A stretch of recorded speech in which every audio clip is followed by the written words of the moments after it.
the moment you've all been waiting for. How I make my skate videos.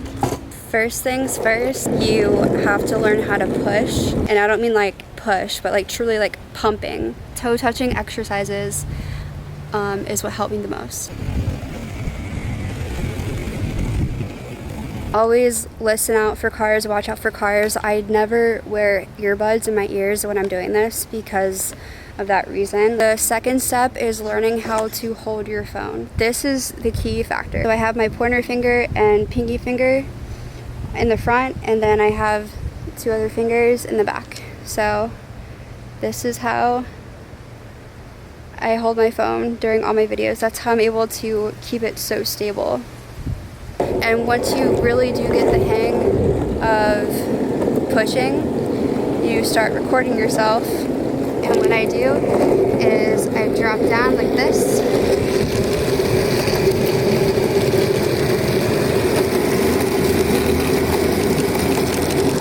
And then come back up. It does require a lot of squatting.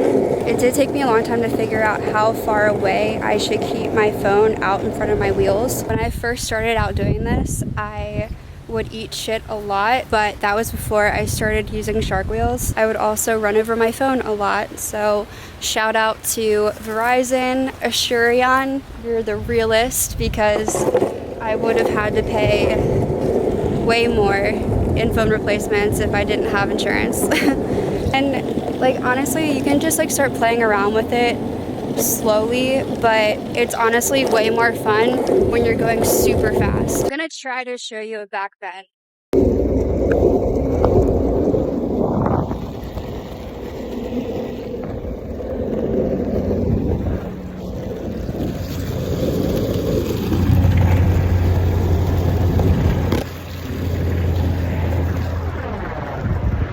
Another thing is lighting.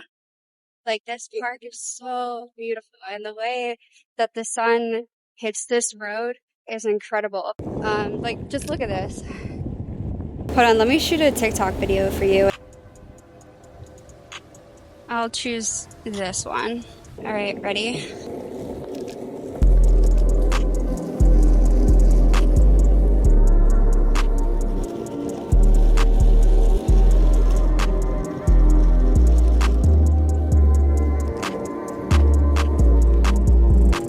I just looked back on that and you could not see anything. The thing is that I'm so graceful with my phone, but not this yet, so just bear with me.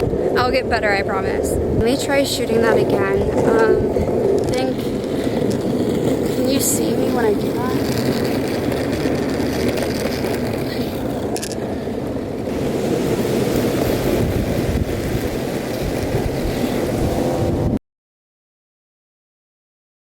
All right, see if you can like actually see me this time.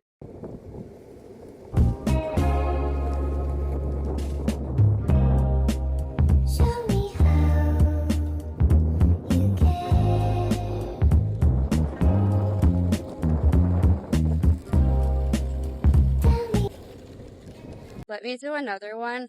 I'll start off with a back bend, actually. She'd be like, why didn't you call me back? And I'd be like, why are you so obsessed with me?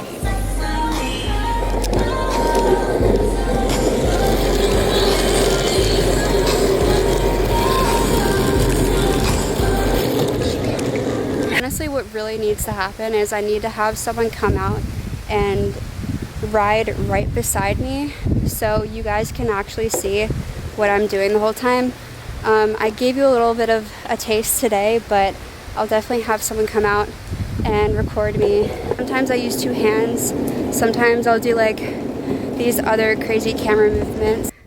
Now it's time to actually go skateboard. Since I'm now hitting the tile going frontside at Sunshine, I'm gonna try to see if I can do it at Kona.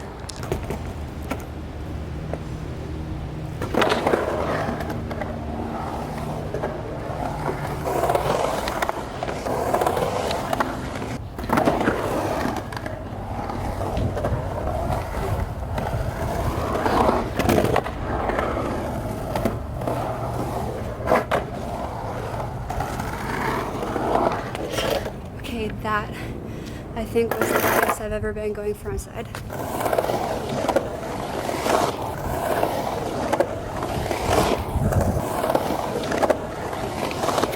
You know, I'm probably not gonna get it today, and that's okay because now I have something to look forward to for tomorrow. But what's cool though is that I was closer than I was before. Actually, I ended up staying and making it because I would have been just thinking about it the rest of the night or the next day and the next day until I went back and actually made it. Oh my god, yes!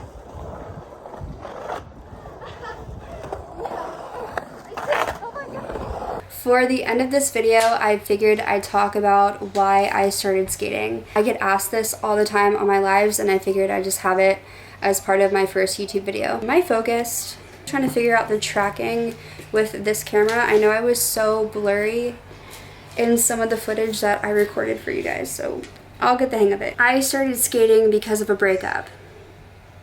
I was engaged. We had a fallout before I went to go out and buy the board, but we had an argument like on top of us splitting, and I just went out and bought a surf skate. I bought this one and I named it Psycho, and I'm never I'm never getting rid of this board because I have such a near and dear attachment to this. When I'm cremated, this will be cremated with me, or buried. I haven't really decided yet. I was interested in surf skates because I wanted to surf better, but I lived in Sarasota at the time and there's not a lot of waves over there, so I figured that the times I couldn't surf, I could hop on a surf skate and maybe my surfing will get better like once I'm out in the water. I took it to a place called Nathan Benderson Park. Nathan Benderson has this massive lake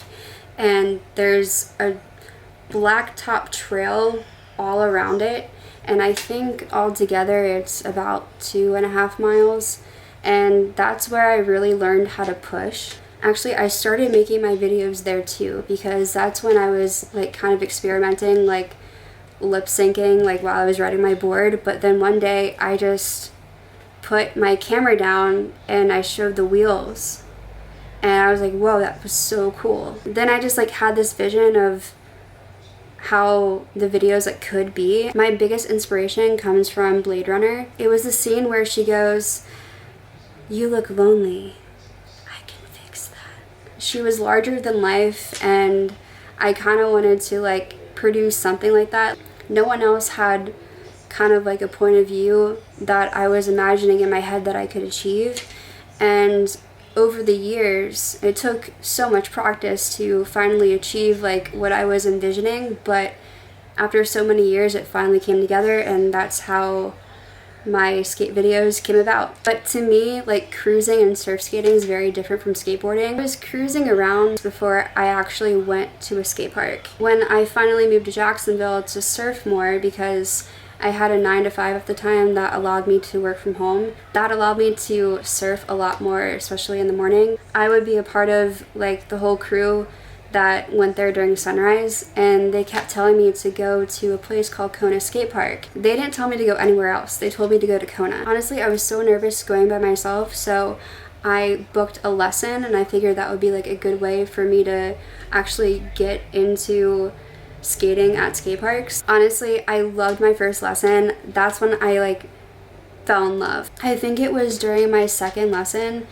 where my instructor wanted to put me on a skateboard rather than a surf skate. So during my second lesson, that's when I dropped in for the very first time. But that's not really when I picked up skateboarding.